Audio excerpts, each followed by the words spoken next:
Hello. Hello, അസ്സലാമലൈക്കും. വലൈക്കും അസ്സലാം. ഞാൻ ജസ്റ്റ് ഒന്ന് വിളിച്ചു നോക്കിയാ കിട്ടുമെന്ന് പ്രതീക്ഷിച്ച് വിളിച്ചതൊന്നല്ല.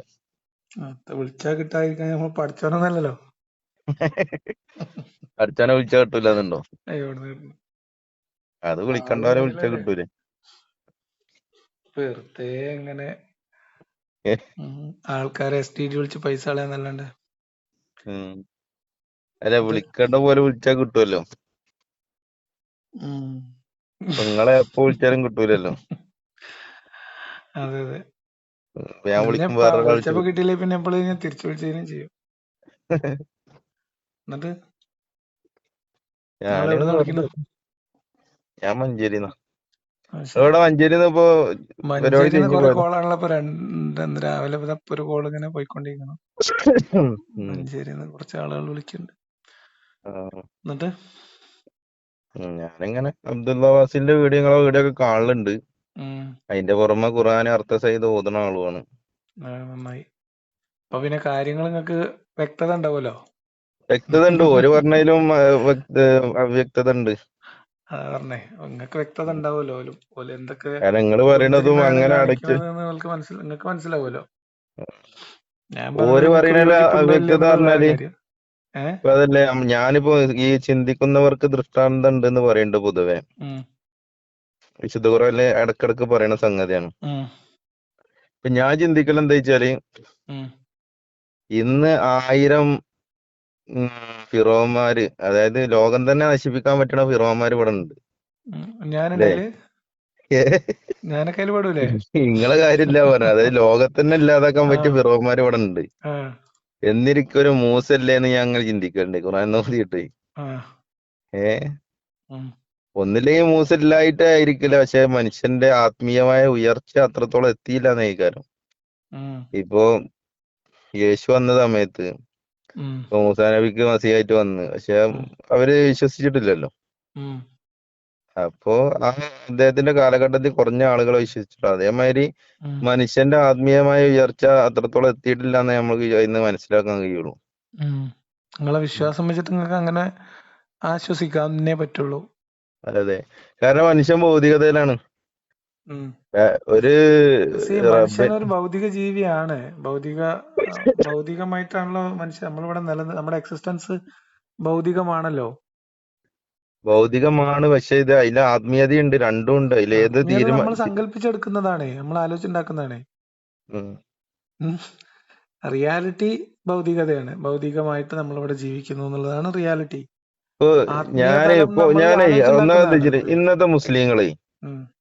ഇന്നത്തെ മുസ്ലിങ്ങളും സഹാബാക്കളെ കാലത്തുള്ള മുസ്ലിങ്ങളും അത് രണ്ടും രണ്ടാണ്.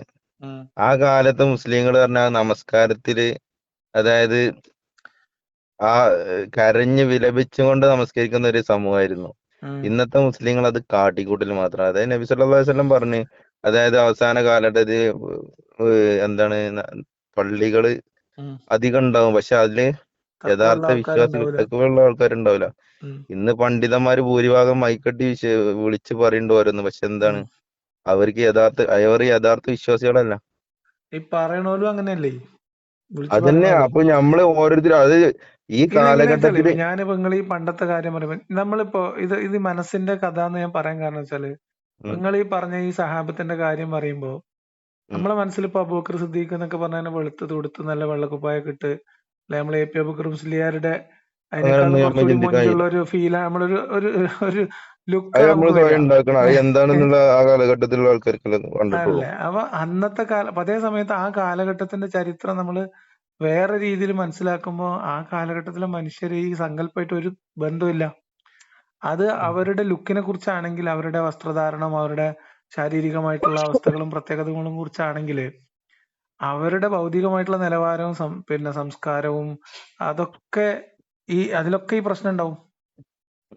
അതായത് പിന്നെ നമ്മള് ഒരു ഗോത്രകാല കൾച്ചറിൽ ജീവിക്കുന്ന ഒരു കൂട്ടം മനുഷ്യരിൽപ്പെട്ട ഒരാളാണ്. അതല്ല, ഇപ്പൊ നബി സല്ലല്ലാഹു അലൈഹി വസല്ലം യുദ്ധത്തിന്റെ കാലഘട്ടത്തില്, യുദ്ധത്തിന്റെ സമയത്ത്, അതില് യുദ്ധം തുടങ്ങുന്നതിന് മുന്നേ വരെ ഒരുപാട് ആൾക്കാർ അതിൽ പങ്കെടുക്കാൻ തയ്യാറായിരിക്കും. പക്ഷെ യഥാർത്ഥത്തിൽ മരണം സംഭവിക്കും എന്നുള്ള ഭയം കാരണം അവര് ഭൗതികമായിട്ട് ചിന്തിക്കാണ്, അവര് പിന്മാറുന്നുണ്ട്. അല്ല അതിപ്പോ നമ്മൾ ഇന്നത്തെ കാലത്ത് ഇപ്പൊ ഈ നോക്കാം. അപ്പൊ ഇതൊരു നല്ലൊരു ക്ലാസിക് എക്സാമ്പിൾ ആണ് ഇപ്പൊ നിങ്ങൾ പറഞ്ഞത്, യുദ്ധം. ഒരു സംഘം ആളുകൾ സായുധമായിട്ട് അന്നത്തെ യുദ്ധം എന്ന് പറഞ്ഞാൽ വാളെടുത്ത് വെട്ടുകയാണ്, അമ്പെയ്ത് വീഴ്ത്തുകയാണ്. നമ്മൾ അമ്പത് മനുഷ്യന്മാർക്ക് വീഴ്ത്തണല്ല, നിങ്ങളൊന്ന് ആലോചിക്കുക. ഇപ്പൊ നമ്മൾ ഈ അല്ല, ഞാൻ കാലഘട്ടത്തിൽ പറഞ്ഞു ഒരു വരുന്ന പോയിന്റ് 300 അതല്ല. ആളുകളും ഞാൻ പറഞ്ഞു ഒരു വരുന്ന 300 ആളുകള് ഒരു 1000 അല്ലെങ്കിൽ 2000 വരുന്നവര് ഇപ്പൊ ഒന്നും വേണ്ട, ഇന്ന് അതിലേക്ക് ഞാൻ വരാം. മുസ്ലിങ്ങളും ഞാൻ പറഞ്ഞത് ഹിന്ദുക്കളും ഒരു തമ്മിലൊരു ആളുകളുടെ പ്രശ്നം ഉണ്ടായി. മാനസികാവസ്ഥ ഞാൻ പറയാണ്. ആ ഇങ്ങനെ വാളെടുത്ത് ആളെ കൊല്ലാനും വെട്ടാനും ഇറങ്ങിത്തിരിക്കുന്ന ആൾക്കാര്, അതിന് മാനസികമായിട്ട് തയ്യാറുള്ള എത്ര മനുഷ്യന്മാർ ഇന്ന് ലോകത്തുണ്ടാവും? ഒരിക്കലും കഴിയില്ല. കാരണം എന്താ ആ വെച്ചാല് അപ്പൊ അന്നത്തെ കാലത്ത് അതായത് മുഹമ്മദ് നബിന്റെ അനുയായികൾക്ക് അത് കഴിഞ്ഞു എന്ന് പറഞ്ഞാൽ ആ കാലഘട്ടത്തിൽ അതിൽ നിന്ന് വിട്ടു നിൽക്കാൻ ശ്രമിച്ചവരാണ് വാസ്തവത്തിൽ അന്നുള്ള മനുഷ്യരിൽ കുറച്ചെങ്കിലും ഒരിക്കലും അല്ല. കാരണം നന്മയുള്ളവര്. എന്താ വെച്ചാല് അതായത് ദൈവം ഉണ്ട് എന്ന അടിയുറച്ച വിശ്വാസം കാരണമാണ് അവര് വാളും കൊണ്ട് ഇറങ്ങിയത്. അല്ലെങ്കിൽ 2000 അല്ലെങ്കിൽ 1000 വരുന്ന ഒരു സംഖ്യനെ ഒരു 300 200 ആൾക്കാർ ഇല്ല, തകർക്കാൻ ഇതൊക്കെ ശ്രമിക്കുമോ? പെരുപ്പിച്ച് കാണിക്കുന്ന കഥകളും കണക്കുകളല്ലേ. ഈ 2000 ആള് വരുന്ന ആളുകൾ, 1000 ആളുകള്, നമ്മൾ മോയിൻകുട്ടി വൈദ്യരുടെ പാട്ടുന്നാണ് പുറപ്പെട്ട ബുജാഹിലുടൻ കിബിർ പെൺകിളുന്ത് ലിബാസ് ചമയുന്നതൊക്കെ പറഞ്ഞിട്ട് അബൂജഹൽ ഏതോ ഒരു കൊട്ടാരത്തില് പിന്നെ നമ്മളെ യുദ്ധസന്നാഹം നടത്തുന്ന ഒരു പട്ടാള മേധാവിയുടെ ലുക്കിലാണ് നമ്മൾ അവതരിപ്പിക്കുന്നത്. ഏതോ ഒരു ഇംഗ്ലീഷ് സിനിമയിലെ ഗ്ലാഡിയേറ്ററിലെ ലുക്കിലാണ് അബൂജഹലിനെ നമ്മൾ കാണുന്നത്. പക്ഷെ നിങ്ങൾക്ക് അറിയാലോ, നിങ്ങൾ ബദറിന്റെ ചരിത്രം വായിക്കുമ്പോൾ നിങ്ങൾക്ക് അറിയില്ലേ, അല്ല, അബൂജഹലിനെ അവസാനം കാണുന്നത് പറഞ്ഞ അബൂജഹൽ ആ അബൂജഹലിനെ കാലഘട്ടത്തെ വലിയ ചിത്രീകരിക്കുന്നതാണ് ഞാൻ പണ്ഡിതൻ. പറഞ്ഞത്. അബൂജഹലിനെ ചിത്രീകരിക്കുന്നത് അബൂജഹൽ പറഞ്ഞ ഈ കാലഘട്ടത്തിലുള്ള പണ്ഡിതന്മാരും അബൂജഹലിന് തുല്യമാണ് ഞാൻ പറഞ്ഞു വരുന്നതെന്ന് വെച്ചാല്, ഭൂരിഭാഗം. ഈ പറയുന്ന ആളുകൾ ഇവരുടെ തയ്യാറെടുപ്പിന്റെ കോലം എന്താണ് എന്ന് ആദ്യമായിട്ട് ദ്വന്ദ്വയുദ്ധത്തിന് ഇറങ്ങിയ ആ 3 പേരിൽ ഒരാള്, ഉത്തുബയാണോ ഷെയ്ബാണോ എനിക്ക് ഓർമ്മയില്ല, അതിലൊരാളുടെ തലയിൽ തലപ്പാവ് പോലും ഇല്ലാതെ ഒരു കട്ടിയുള്ള തുണി വലിച്ചു കെട്ടിയിട്ടാണ് യുദ്ധത്തിന് ഇറങ്ങിയതെന്നാണ് ചരിത്രത്തിലുള്ളത്. അപ്പോ അവരുടെ തയ്യാറെടുപ്പ് 1000 ആള് എന്നൊക്കെ പറയുന്നത് ഒരു അതിഭാവുകത്വമാണ്. മുഹമ്മദ് നബിയുടെ സംഘം ഇപ്പൊ ഈ ചരിത്രമായിട്ട് നമ്മൾ എടുത്തു കഴിഞ്ഞാല് 20-25 പേരടങ്ങുന്ന ഒരു സംഘത്തെ കൈകാര്യം ചെയ്യാനാണ് മുഹമ്മദ് നബി 300 ചില്ലാൻ ആൾക്കാരെയും കൊണ്ട് പോകുന്നത്. ആ ചരിത്രം നമ്മൾ പലപ്പോഴും മറക്കുകയാണ്. ഈ സമ്പത്ത് രക്ഷിച്ചെടുക്കാനാണ് അബൂജഹലിന്റെ കൂട്ടരും ആളുകള്, കുട്ടികള്, വൃദ്ധര്, പിന്നെ സ്ത്രീകൾ ഉൾപ്പെടെ എല്ലാവരും കൂടെയാണ് നിലയും വെളിയും കൂടി ഓടി വരുന്നത്. അതാണ് ബദറിൽ നിങ്ങൾ ഈ പറഞ്ഞ 1000 ആള് സർവായുധ വിഭൂഷിതരായി എന്നൊക്കെ നമ്മൾ പറയുമ്പോ പറയാമെന്നല്ലാതെ, ആദ്യമായിട്ട് 3 പേര് ഒറ്റക്കൊറ്റക്ക് വെട്ടാൻ ഇറങ്ങുന്ന സമയത്ത് അതിലൊരാളുടെ തലയിൽ തലച്ചട്ട എന്താ പറയാ, പടച്ചട്ട പോലും ഇല്ല. അതാണ് അവരുടെ ഒരുക്കം. അപ്പൊ നമ്മളുടെ വിജയം വലിയ സംഭവമാക്കി മാറ്റാൻ വേണ്ടി മറ്റൊരു ഭയങ്കര ഒക്കെ ശക്തരായി. പോട്ടെ, ഞാൻ അതല്ലേ ചോദിക്കണേ. ഇന്നിപ്പോ ഉം, ഒരുപാട് സംഘടനകള് ഓരോരുത്തർ വന്ന് രാഷ്ട്രീയ സംഘടനയാണ്. ഉം. അതായത് ഈ ദൈവത്തിൽ നിന്നുള്ള ആളുകളാണ് എന്ന് പറഞ്ഞു വരികയും ലോകത്തൊരു മാറ്റം ചെയ്യുന്നത് എന്തുകൊണ്ടാണ്? ഇപ്പൊ ദൈവത്തിൽ ഇപ്പൊ നിന്ന് യേശു ഇപ്പൊ ആളുകൾ യേശു വരെ എനിക്ക് വന്ന്, മനസ്സിലായില്ല. ദൈവത്തിൽ നിന്ന് അതായത് ഈസാ നബി വന്നിട്ട് അദ്ദേഹത്തിന്റെ ഒരു പ്രസ്ഥാനം ഈ ലോകത്ത്, അതായത് ഇന്ന് മുസ്ലിങ്ങളെക്കാൾ ഉയർന്നു നിൽക്കുന്നുണ്ട്. ഉം, അതിനുശേഷം മുഹമ്മദ് നബി സല്ലല്ലാഹു അലൈഹി വസല്ലം വന്ന് അദ്ദേഹത്തിന്റെ ഒരു അനുയായികൾ ഇന്ന് ഏകദേശം ഒരു 1/4 അവരെക്കാൾ ഉം, ഒരു മൊത്തത്തിൽ 1/4 ആയി മാറി. ഉം. അപ്പോ അത് ഒരു ദൈവത്തിൽ നിന്നുള്ള ഒരു സംഗതി അല്ലാതെ ഇങ്ങനെ, അതായത് ഒരു മതമല്ലാതെ വേറെ ഏതെങ്കിലും സംഘങ്ങൾ ഇത്രത്തോളം പ്രചാരണത്തിൽ വന്നിട്ടുണ്ട് ലോകത്ത് ഏതെങ്കിലും ചരിത്ര എന്താ കാലഘട്ടത്തിൽ? കഥ! ഒന്നും വേണ്ട, നിങ്ങൾ യുക്തിവാദികൾ തന്നെ കൂട്ടുക. ഈ 25 മില്യൺ കാലഘട്ടത്തിലൊക്കെ ആൾക്കാരുണ്ട്. 25 മില്യൺ മനുഷ്യന്മാരുണ്ട്. ഒക്കെ ഉണ്ട്. പക്ഷെ പറയട്ടെ. അതായത് ഞാൻ ഒരു പറഞ്ഞില്ല. 1400 വർഷം 20 മുന്നേ ഉള്ള ഒരു യുക്തിവാദി സംഘത്തിന്റെ ഒരു നേതാവിന്റെ കീഴില് ഞാൻ ഇത്രത്തോളം പറഞ്ഞത് ലോകത്ത് വ്യാപിച്ചെടുക്കുന്ന ഒരു ഞാൻ യുക്തിവാദി സംഘം അങ്ങനെ എന്തെങ്കിലും ഉണ്ടോ? ഞാൻ പറഞ്ഞ് കംപ്ലീറ്റ് ചെയ്യില്ല. 25 മില്യണിലധികം ആളുകളുണ്ട് നോർത്ത് കൊറിയയില്. ഉം. അറിയോ നിങ്ങക്ക്?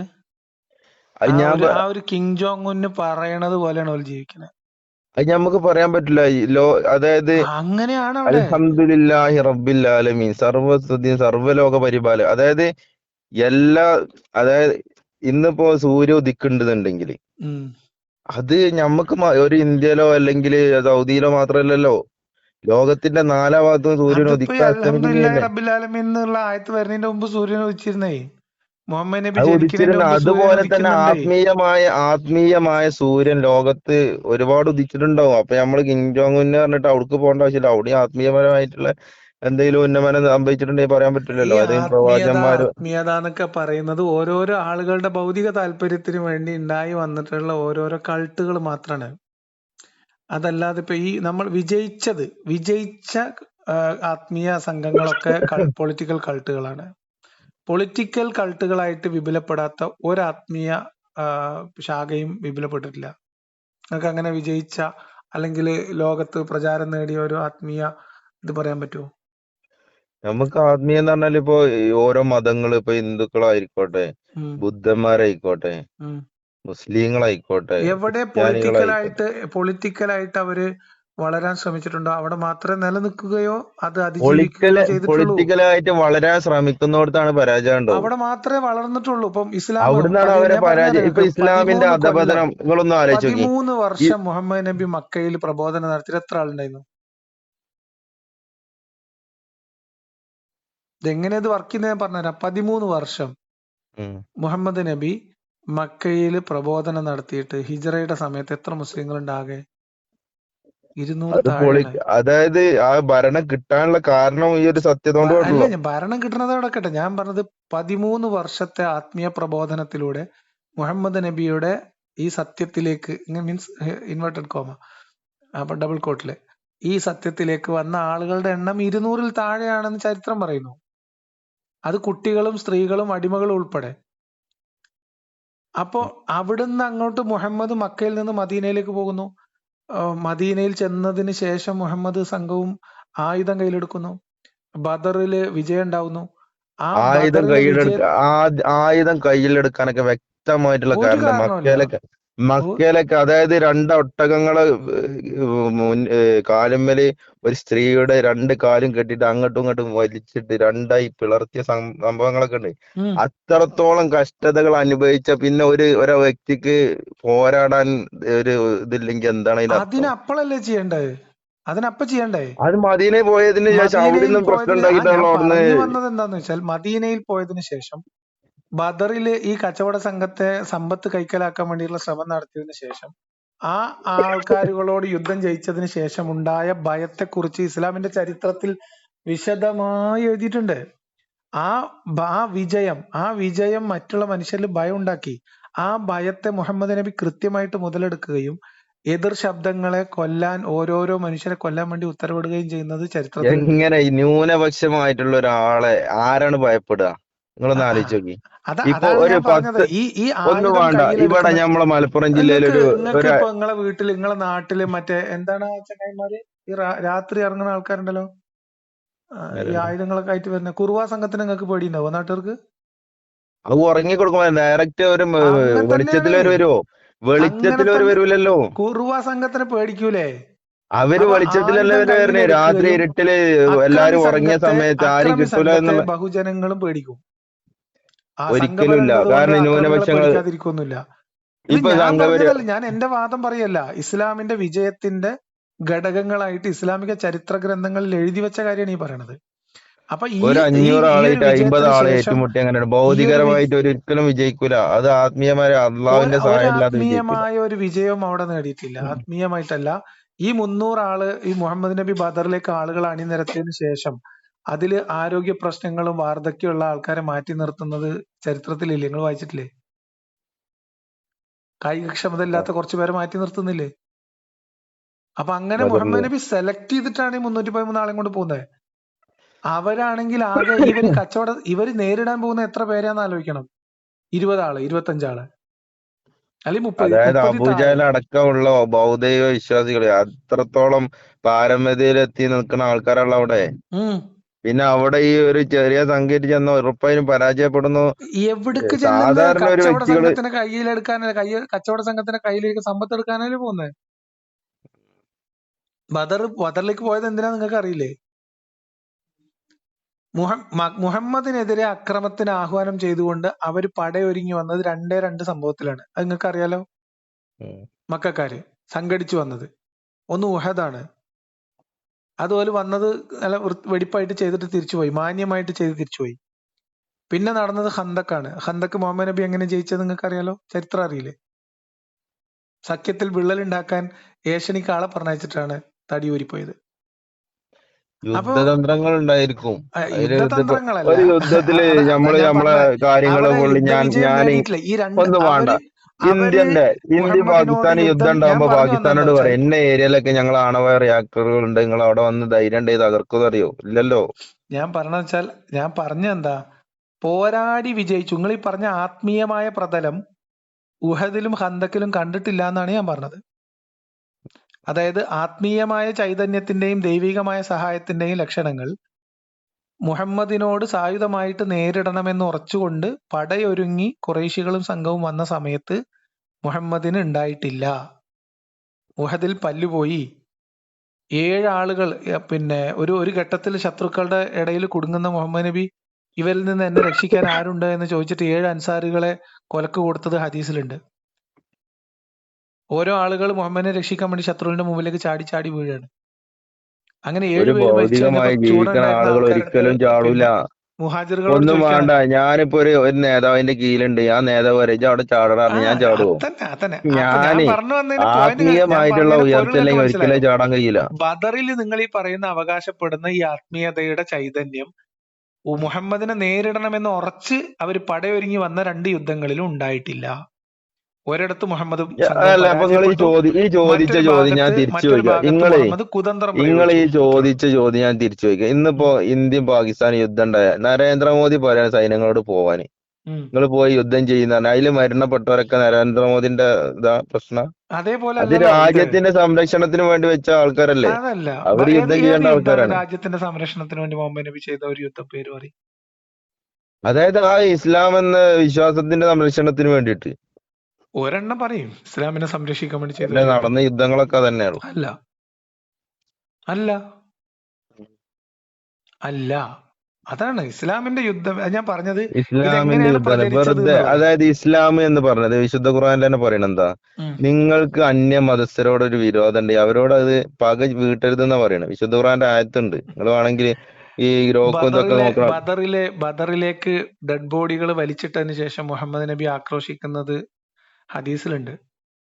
ഒരു യുദ്ധത്തിൽ 2 സൈനികര് തമ്മിൽ യുദ്ധം ഉണ്ടാവുമ്പോ അത് ഇനിയിപ്പോ ഉണ്ടെങ്കിൽ അത് മരണപ്പെട്ട ഡെഡ് സ്വാഭാവികമല്ലേ. ബോഡിയോട് ആക്രോശിക്കുന്നത് അവിടെ ഉണ്ടെന്ന്. അപ്പൊ നിങ്ങള് അനീതി കാണിക്കരുത് എന്നൊക്കെ പറഞ്ഞ അതേപോലെ ഒട്ടകത്തിനെ മോഷ്ടിച്ചു എന്ന് ആരോപിച്ചിട്ട് ഒരു കൂട്ടം മനുഷ്യരുടെ അംഗവിച്ഛേദം, കണ്ണുകൾ ചൂഴ്ന്നെടുക്കുന്നത് ഹദീസിലുണ്ട്.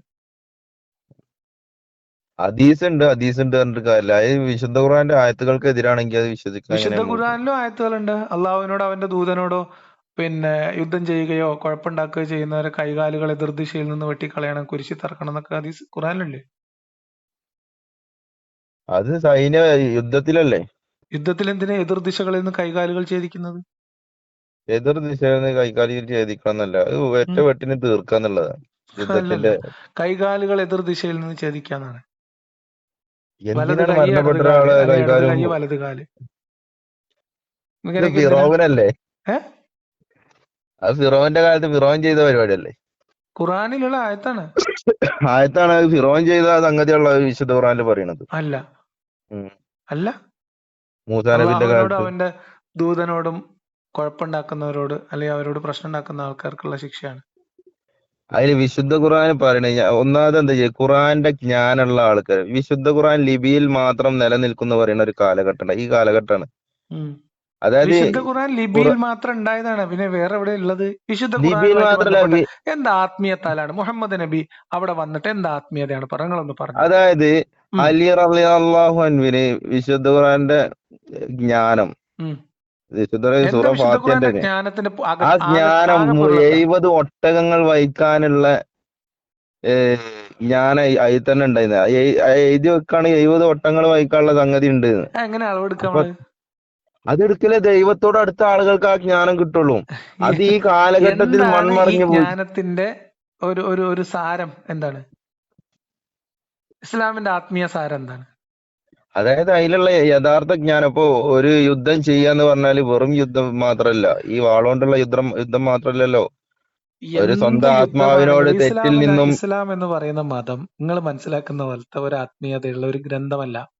അത് മുഹമ്മദ് നബിക്ക് ചുറ്റും ഡെവലപ്പ് ചെയ്ത ഒരു പൊളിറ്റിക്കൽ കൾട്ട് മാത്രമാണ്. ആ മുഹമ്മദ് നബി ഉന്നം വെച്ച മുഹമ്മദിന്റെ ചുറ്റും കൂടിയ കുറച്ച് ആളുകളെ കൂട്ടി നടത്തിയിട്ടുള്ള പടയോട്ടങ്ങള്, നടത്തിയിട്ടുള്ള റെയ്ഡുകള്, ഗോത്രങ്ങൾക്ക് മേലുള്ള അതിക്രമങ്ങള്, അവരുടെ സമ്പത്തിനും അവരുടെ സുഹൃത്തെ, അധികാരത്തിനും അവരുടെ അവകാശങ്ങൾക്കുമുള്ള അങ്ങനെയാണെന്നുണ്ടെങ്കിൽ അധിനിവേശം, ഈ അതിലൂടെ വചനം ഒരിക്കലും മാത്രമാണ് ഇസ്ലാം നിലനിൽക്കില്ല. വളർന്നത്. വിശുദ്ധ ഖുർആൻ ഈ കാലഘട്ടം വരെ നിലനിന്നില്ലേ? വിശുദ്ധ ഖുർആനല്ല, ഇനി അവസാന കാലം വരെ അതിനേക്കാളും കൂതറ നിലനിൽക്കും. ഗ്രന്ഥങ്ങൾ ഇതിനേക്കാൾ കൂടുതൽ കാലം നിലനിൽക്കുന്നുണ്ട്. അതിനെന്താ പ്രശ്നം? ഗ്രന്ഥങ്ങൾ നിലനിൽക്കുന്നു എന്നുള്ളത് ഏതെങ്കിലും തരത്തില് അത് ഒരു മഹത്തരമാണ് എന്നതിന്റെ കൈകടത്തലും തെളിവല്ല. ഇല്ലാതെ നിലനിൽക്കണം എന്നുണ്ടെങ്കിൽ അതിൽ സത്യത ഉണ്ടാകണ്ടാവുള്ളൂ. എന്തില്ലാതെ നിലനിൽക്കണം? കൈകടത്തലുകൾ കൈകടത്തലുകൾ ഒരു ഗ്രന്ഥത്തിൽ ഉണ്ടാവുന്നില്ല. എത്രയോ നോവലുകളും ഇതിഹാസങ്ങളും ഇത്രയും കൈകടത്തലുകൾ ഇല്ലാതെ ഇന്ന് ലോകത്തുണ്ട്. ഇതൊക്കെ ഒരു നോക്കൂ, നമ്മൾ ദൈവത്തിൽ വെറുതെ ഞാൻ ദൈവത്തിൽ നമ്മൾ നിന്നാണ് വെറുതെ ഒരൊന്നും വേണ്ട, അത്ഭുതപ്പെടുകയാണ്. ഞാൻ ദൈവത്തിൽ നിന്നുള്ള ആളാണ് എന്ന് പറഞ്ഞിട്ട് ഒരു ഗ്രന്ഥം കൊടുത്തിട്ട് അത് നിലനിന്നിട്ടുണ്ടെങ്കിൽ അങ്ങനെ പോലും പറയണ്ടെന്ന്. ദൈവത്തിൻ്റെതാവണ്ട, മനുഷ്യരെ എഴുതിയത് തന്നെ നിലനിൽക്കുന്നുണ്ട്. എന്തിനാണ് ദൈവം? ഖുർആൻ ദൈവത്തിൽ നിന്നുള്ളതാണ് എന്നതിന് മുഹമ്മദ് അങ്ങനെ പറഞ്ഞു എന്നതല്ലാത്ത ഒരു തെളിവില്ല. ഒന്ന്. രണ്ടാമത്തത്, ഇന്നിപ്പോ നിങ്ങളെ കയ്യിലുള്ള ഖുർആൻ മുഹമ്മദ് പറഞ്ഞ ഖുർആൻ വചനങ്ങൾ മാത്രമാണ് അതിനകത്തുള്ളൂന്നോ അല്ലെങ്കിൽ പറഞ്ഞത് മുഴുവൻ അതിനകത്ത് ഉണ്ട് എന്നോ ഒരു തരത്തിലും വെരിഫൈ ചെയ്യപ്പെട്ടിട്ടില്ല. കാരണം അത് വെരിഫൈ ചെയ്യേണ്ട ഖുർആൻ, അതായത് ആൾ മുഹമ്മദാണ്. ഖുർആൻ കഴിഞ്ഞാൽ പിന്നെ സുന്നത്തുണ്ട്. സുന്നത്ത് കഴിഞ്ഞിട്ടുള്ള ഹദീസ് എത്ര കാലഘട്ടം കഴിഞ്ഞിട്ടാണ് ക്രോഡീകരിച്ചത്? അതായത് നബി സല്ലല്ലാഹു അലൈഹി വസല്ലമക്ക് ശേഷം ഈ 150 വർഷം കഴിഞ്ഞിട്ടാണ് ഹദീസുകൾ രേഖപ്പെടുത്തിയത്. ഖുർആനിന്റെ കാര്യമാണ് പറഞ്ഞത്. ഖുർആനുണ്ട്, നബിന്റെ ചര്യ ഈ കാലം വരെ നിലനിൽക്കുന്നുണ്ടല്ലോ. നബിചര്യ, അതിലൊരു കാര്യമില്ല. നബിചര്യ ഒന്നും നിലനിൽക്കുന്നില്ല. പിന്നെ ഏത് നബിചര്യ നിലനിൽക്കുന്നു പറഞ്ഞു എനിക്ക് കേക്കട്ടെ. നബിയുടെ കാലം മുതൽ നമസ്കാരം. അതിപ്പോ ആളുകൾ പറയാണ് ആദ്യമായിട്ട് പ്രസവിച്ച പിന്നെ ആള് പ്രസവിച്ചതിന് ശേഷമാണ് ആൾക്കാർ പ്രസവിക്കാൻ തുടങ്ങിയത് എന്ന് പറഞ്ഞാൽ പിന്നെ ഒരു രക്ഷയൊന്നുമില്ലല്ലോ. ഈ കുറുക്കൻ കൂവാൻ തുടങ്ങിയതിനൊക്കെ ഒരു കഥകളുണ്ടായി. നമ്മളെ ഈ എല്ലാ ഭാഗത്തും ഒരേപോലെ നമസ്കാരം, അഞ്ചു നേരം നമസ്കാരം, അതിനുള്ള അതിനേക്കാളും പഴക്കണ്ട് ജൂതന്മാരുടെ നമസ്കാരത്തിന്. അതിപ്പോഴും നിൽക്കണ്ടല്ലോ അവരുടെ ഇടയില്. അതെ, അത് മതം സത്യമാണെന്നുള്ളതിന് തെളിവാണ്. എന്ത് സത്യം? ഒരു സംഭവം, പിന്നെ മൂസാ നബിക്ക് വന്ന സമൂഹമല്ലേ ജൂതന്മാര്. നമ്മുടെ നാട്ടിലുള്ള ഹിന്ദുക്കൾക്കിടയിലുള്ള പല സംസ്കാരങ്ങളും അതിനേക്കാളും ആയിരക്കണക്കിന് വർഷം അതെ, അത് ദൈവത്തിൽ നിന്നായിരിക്കും. 1,24,000 പ്രവാചകന്മാർ വന്നിട്ട് അതിലൊന്ന് കൃഷ്ണനാണെങ്കിലോ, ശ്രീകൃഷ്ണന് ചിലപ്പോ അള്ളാഹുവിൽ നിന്നുള്ള പ്രവാചനാണ്, നമുക്ക് നിഷേധിക്കാനില്ല. അതില് വിശുദ്ധ ഖുർആനിൽ ആകെ 23 പ്രവാചകന്മാരായിട്ട് പറയണുള്ളൂ. മനുഷ്യരുടെ ജീവിതത്തിലുള്ള ഏതെങ്കിലും കൾച്ചറൽ ആയിട്ടുള്ള ഒരു കാര്യം, അത് തലമുറകൾ നിലനിൽക്കുന്നത് അത് മക്കൾക്ക് പരമ്പരാഗതമായി പകർന്നു കൊടുത്ത് അങ്ങനെ നിലനിൽക്കുന്നതാണ്. അതെ, ആ നിലനിൽക്കുക. അതന്നെ ഞാൻ പറഞ്ഞ, സുന്നത്ത് നിലനിന്നില്ലേ? എന്തായാലും അതിലെന്താ അത്ഭുതം? അത് ദൈവത്തിൽ നിന്നുള്ള എന്താ തെളിവ്?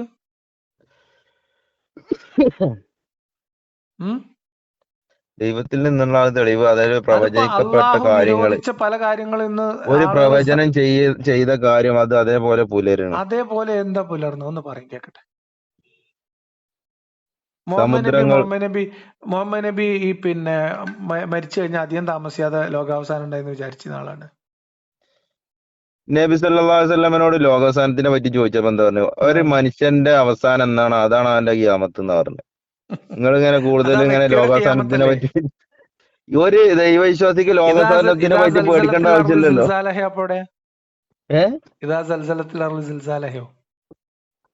പറഞ്ഞോളി, എന്താണ് അതിന്റെ അർത്ഥം കൂടി ഒന്ന് പറയും. അതെപ്പോഴാണ് ഭൂമി കിടുകിടാ വിറച്ചാലെപ്പോഴാ?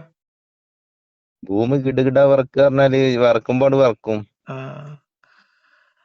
അപ്പൊ അങ്ങനെയാണ്. ഇതിനകത്ത് എന്താ വെച്ചാൽ ഒരു വിശ്വാസിനെ സംബന്ധിച്ച് നിങ്ങളടുത്ത് പറയാം, അതല്ല ഞാൻ നമ്മുടെ നാട്ടിലെ മുസ്ലിം കുട്ടികളെ നമ്മുടെ നാട്ടിലെ മുസ്ലിം കുട്ടികളെ വളർത്തുന്നത് എങ്ങനെയാണ്? അവർക്ക് ചിന്താ സ്വാതന്ത്ര്യം ഉണ്ടാകും, ചിന്തിച്ച് മനസ്സിലാക്കാനും അത് മാറാനും. 3.5 വയസ്സ് മുതൽ അൽഫിത്രയിലും 5 വയസ്സ് മുതൽ മദ്രസയിലും വിട്ട് പഠിപ്പിച്ചുണ്ടാക്കുന്നതല്ല അല്ലെ? അതന്നെ ഒരു മനുഷ്യന്റെ യുക്തിക്ക് യോജിച്ച രീതിയിൽ അവന് ചിന്തിക്കാനും അതിന് പിന്മാറാനൊക്കെ നബി സല്ലല്ലാഹു അലൈഹി വസല്ലം എന്താ പറഞ്ഞത്? പ്രാപ്തി ആവുന്നതിന് മുൻപ് ഈ കുട്ടികളെ കണ്ടീഷൻ ചെയ്യും. മനസ്സിലായോ? മുസ്ലിമാണ്, ഇജ്ജ് സുന്നിയാണ്, ഇജ്ജ് മുജാഹിദാണ് എന്ന് പറഞ്ഞിട്ട് ആ ജാതി മദ്രസയിൽ കൊണ്ടുപോയി ആ റസൂലിനോട് എന്താ പറഞ്ഞത്? എങ്ങനെ? റസൂലിനോട് ഖുർആൻ പറയുന്ന ഒരു കാര്യമുണ്ട്, അതായത് താങ്കൾക്ക് ഈ പ്രബോധനം എത്തിക്കാന്നുള്ളത് കടമ മാത്രമേ ഉള്ളൂ. അവരുടെ മേൽ പ്രഷർ ചെയ്തിട്ട് നിർബന്ധപൂർവം ചെയ്യിപ്പിക്കേണ്ട കാര്യമല്ല. അള്ളാഹുവിന് ഭൂമിയിൽ കുഴപ്പങ്ങൾ ഇല്ലാതിരിക്കുകയും ദീൻ അള്ളാഹുവിന് വേണ്ടി മാത്രമാകുകയും ചെയ്യുന്നത് വരെ നിങ്ങളോട് യുദ്ധം ചെയ്യാന്ന് ഖുർആന്റെ കൽപ്പന ഉണ്ട്. അപ്പൊ അതോ യുദ്ധം എന്ന് പറഞ്ഞാൽ ഇപ്പൊ നമ്മൾ പ്രബോധനം വാളെടുത്ത് ചെയ്യണ വെട്ടുക ഒരു എന്നല്ലേ യുദ്ധാണ്. യുദ്ധം എന്ന് പറഞ്ഞാൽ? എന്താ അല്ല, പിന്നെ പ്രബോധനം പിന്നെ പ്രബോധനം ചെയ്യലൊരു യുദ്ധാണ്. പ്രബോധനം ചെയ്തിട്ട് ആരും അതായത് മരിക്കോ? ഒരു മതത്തിന്റെ സത്യത. അപ്പൊ ഒന്നും വേണ്ട. ഇപ്പൊ ഇനി മുസ്ലിങ്ങളെ ഒഴിവാക്കി, നിങ്ങൾ നിങ്ങൾ ഹിന്ദുക്കള്, അവരോട് യുദ്ധം ചെയ്യുക ഹിന്ദുസ് എന്ന് അല്ലെങ്കിൽ പറഞ്ഞാൽ എന്താ? ക്രിസ്ത്യൻസ് യുദ്ധം അവരുടെ മതചര്യകളും അവര് യഥാർത്ഥ സത്യാണെന്ന് പറഞ്ഞ് പ്രബോധിക്കണം. അതൊരു യുദ്ധാണ്. അതല്ല യുദ്ധം. അത് മാത്രല്ല അത് യുദ്ധം. നിങ്ങൾക്ക് നിങ്ങൾക്ക് കിട്ടേണ്ട രീതി ഖുർആൻ കൊണ്ടുള്ള സമരമാണ്. ഈ അത് ജിഹാദ് മക്കയിൽ എന്നുള്ളതിന്റെ നിന്നാണ്. അർത്ഥം അതല്ലേ? മക്കയിൽ അത് നിന്ന് സ്വന്തം മാത്രമാണ്. നമ്മളിങ്ങനെ ആത്മാക്കളോട്, സ്വന്തം നഫ്സിനോട് യുദ്ധം ചെയ്യണ ഒരു നമ്മൾ യുദ്ധം മാറ്റിയിട്ട് തന്നെ ഒരു കാര്യമില്ല. ജിഹാദാണ്. അറിയോ? തരാതരം നമ്മളിങ്ങനെ മാറ്റി പറഞ്ഞിട്ട് നിങ്ങൾ കാര്യമില്ല. പറഞ്ഞ മാതിരി തന്നെ ഞാൻ പറഞ്ഞു യുദ്ധമാണെന്ന്, വന്നത് ആളോണ്ട് എന്താണെന്ന് എടുക്കണ വെച്ചാല്, മാതിരി തന്നെ യുദ്ധമാണെന്നാണ് നടക്കുവോ? ഞാൻ പറഞ്ഞുതരാം. ഖുർആനില് മുഹമ്മദ് നബിന്റെ ചര്യയാണല്ലോ തെളിവ്, അല്ലേ? ശരിയല്ല. ഞാൻ ചര്യയാണ് തെളിവ്. ചര്യയാണ് തെളിവ്. ആയിക്കോട്ടെ, ആയിക്കോട്ടെ. ഖുർആനിന്റെ വിശദീകരണം മുഹമ്മദ് നബിന്റെ ജീവിതമല്ലേ? ഞാനൊരു സംശയം ചോദിക്കാം. അങ്ങനെയാണ് ഈ ഖുർആനിന്റെ കാലഘട്ടത്തിൽ വിശദീകരണം ഒരു എന്ന് പറഞ്ഞാൽ പൊട്ടന് മുഹമ്മദ് നബിയുടെ ജീവിതമാണോ? ഇന്നത്തെ കാലത്ത് ഒരു വാളെടുത്ത് യുദ്ധം ചെയ്തു. അതുകൂടി നിങ്ങൾ വിടി. ഈ കാലഘട്ടത്തിൽ ഒരു വാളെടുത്ത് യുദ്ധം ചെയ്യുന്നത് യഥാർത്ഥത്തിൽ ഇസ്ലാമിനെതിരെ ചെയ്യുന്ന പ്രവൃത്തിയാണ്. അറിയോ? നിങ്ങൾ പറഞ്ഞിട്ട് കാര്യമില്ലല്ലോ. ഖുർആനിന്റെ വിശദീകരണം ലിതുബയ്യിന ലിന്നാസ് എന്നാണ് അള്ളാഹു ഖുർആനിൽ മുഹമ്മദ് നബിനോട് പറഞ്ഞത്. എന്താ പറഞ്ഞത്? ലിതുബയ്യിന ലിന്നാസ് എന്ന് പറഞ്ഞാൽ നബിയാണ് ഇത് വിശദീകരിച്ചു കൊടുക്കുന്ന ആള്. എന്ത്? ഖുർആൻ. അപ്പൊ ഖുർആനിന്റെ വിശദീകരണം എന്ന് പറഞ്ഞാൽ അത് മുഹമ്മദ് നബിയുടെ ജീവിതമാണ്, മുഹമ്മദ് നബിയുടെ വാക്കാണ്, പറച്ചിലാണ്, അല്ലേ? അതിലെങ്ങനെയാണ് യുദ്ധം പ്രവർത്തിച്ചത്? ഈ വിശുദ്ധ ഖുർആൻ തന്നെയാണ് മുഹമ്മദ് നബി. നിങ്ങൾക്ക് നബിയെ കാണണമെങ്കിൽ വിശുദ്ധ ഖുർആനിലേക്ക് നോക്കിക്കോളെന്ന് പറയണ്ടല്ലോ ഖുർആന്. അതില് പറയണത് അന്യ മതസ്ഥരോടുള്ള വിരോധം നിങ്ങൾക്ക് അവരോട് അതിക്രമം പ്രവർത്തിക്കാൻ തോന്നാതിരിക്കട്ടെ എന്ന് പറയുന്നുണ്ട്. എന്ന് പറഞ്ഞിട്ട് കാര്യമില്ല. കാര്യമുണ്ട്. കാര്യമില്ലാതെ അപ്പൊ അങ്ങനെ ഒരു ആയത്ത് ഉണ്ടാവുമ്പോ നമ്മൾ ചിന്തിക്കേണ്ട യുദ്ധം നിങ്ങൾ പറഞ്ഞ രീതിയിലുള്ള യുദ്ധമല്ലാന്ന് ഇതര മതസ്ഥരുടെ മറ്റുള്ളവരുടെ ആരാധനാ വിഗ്രഹങ്ങളെ നിങ്ങൾ ആക്ഷേപിക്കരുത്. അവര് അറിവില്ലാതെ അവര് എന്നെയും ആക്ഷേപിക്കും, അള്ളാഹുവിനെ ആക്ഷേപിക്കുന്ന ഖുർആനിലെ വചനല്ലേ? ആ വചനം ഇറങ്ങിയിട്ട് 4-5 കൊല്ലം കഴിഞ്ഞിട്ടല്ലേ പിന്നെ ലാത്തയുടെ ക്രിസരി പോയി ഉറിഞ്ചിക്കോന്ന് അബൂബക്കർ മുഹമ്മദ് നബിന്റെ മുന്നിൽ 100 പേനോട് പറഞ്ഞത്? ഹദീസിലില്ലേ? അത് ഇസ്ലാമിനെതിരെ, അതായത് ഇസ്ലാമിന്റെ വ്യക്തി ഒരുപാട് ആളുകളുണ്ടാവും മുസ്ലിങ്ങളിൽ. അപ്പൊ പിന്നെ ഈ വചനം ഉണ്ടായതുകൊണ്ട് പ്രത്യേകിച്ച് കാര്യമില്ല. ഇനി ചെയ്ത്ത് എന്തായിരുന്നു നമുക്ക് നോക്കാന്ന്. അത് പ്രതികരിക്കണനുസരിച്ചുള്ള ചെയ്ത്ത് ഉണ്ടാവും. വാക്കുകളും പ്രവർത്തനം തമ്മിൽ പൊരുത്തപ്പെടുന്നുണ്ടോ നമുക്ക് നോക്കാം. നിങ്ങൾ പറഞ്ഞല്ലോ ഇപ്പൊ അവിടെ ആരോടും അതിക്രമം പാടില്ലാന്ന്. അതിക്രമം എങ്ങനെ? നമസ്കാരം. അല്ല, ഈ ബനു ഖുറൈളയും കൂടിയും കേട്ടാൽ നിങ്ങൾക്ക് അതിക്രമം പ്രവർത്തിച്ചിട്ടുണ്ടോ എന്ന് കൂടി മനസ്സിലാവും. വിളിച്ചാ കിട്ടുമല്ലേ? അതുകൊണ്ട് സമാധാനം. വിളിച്ചോളി. ശരി.